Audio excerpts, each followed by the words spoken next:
श्रीमन्नारायणाय नमो नमः।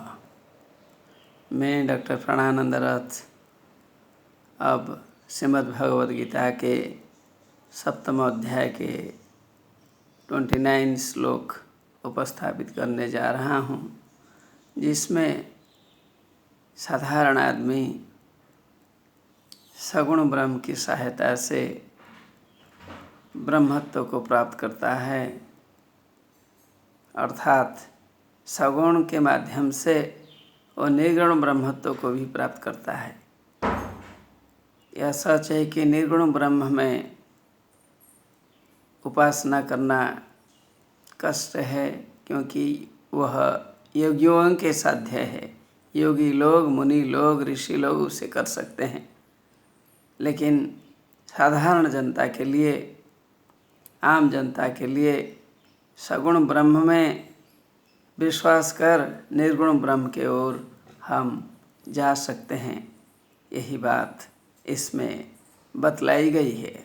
श्लोक: जरा मरण मोक्षाय मामाश्रित्य यतन्ति ये तेरे ब्रह्म तद्विदुः कृष्ण मध्यात्मं कर्म चाखिलम्।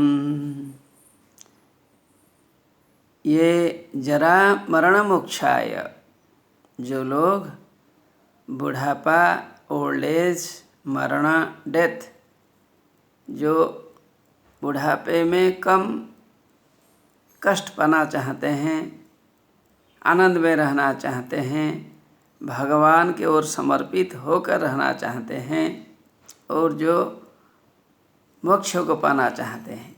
हर आदमी का लक्ष्य होता है मोक्ष को प्राप्त करना, परमात्मा का दर्शन करना। कोई बोले या ना बोले, मन में आंतरिक की इच्छा होती है बहु लोगों का, क्योंकि बुढ़ापे में उन्होंने समझ लिया है कि सच क्या है, झूठ क्या है, किस रास्ते पर जाने से हमारा कल्याण है, वह बात उनको पता है।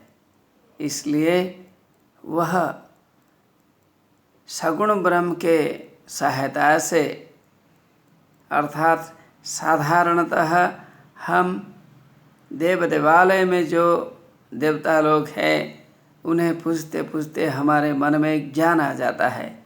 उस ज्ञान से हम निर्गुण ब्रह्म के सत्ता के बारे में जान सकते हैं। सगुण ब्रह्म हमें निर्गुण ब्रह्म के प्रति ज्ञान में सहायक होता है। तब क्या होता है? सभी प्रकार का कल्याण हमारा होता है, हमें मुक्ति भी मिलती है, और बहुत सारे चीज़ें उससे पहले जानकारी होती है। क्या क्या जानकारी होती है? आत्मा क्या है, परमात्मा क्या है, माया क्या है, क्या करने से हम दुखों से छुटकारा प्राप्त कर सकते हैं, ये सारी बातें मनुष्य समझ लेता है। तब निर्गुण ब्रह्म में उनका स्थान आ जाता है। कठिन लगता है, कठिन नहीं है, ये सब योग के द्वारा प्राप्तव्य है। योग के द्वारा, साधना से, कर्म से, भक्ति से, निष्ठा से सभी चीज़ों की आवश्यकता है। इसलिए यहाँ कहा गया है कि जरा मरण मोक्षाय मांग आश्रित यतन्ति। जरा एवं बुढ़ापा, जरा मतलब बुढ़ापा, मरण मतलब मृत्यु, इन दो चीज़ों से मुक्त होने के लिए आदमी मुझ पर आश्रित होकर यज्ञ करता है, कर्म करता है, हर कार्य करता है मुझ पर आश्रित होकर, अर्थात आपके बिना मेरा कोई नहीं है, इस प्रकार आश्रय का भाव है। वहाँ अहंकार नहीं होता है। अहंकार को त्याग कर परमात्मा की भावना से परमात्मा के लिए काम करते हैं। प्रभु हमें शक्ति दे, हम आपके काम कर सकते हैं।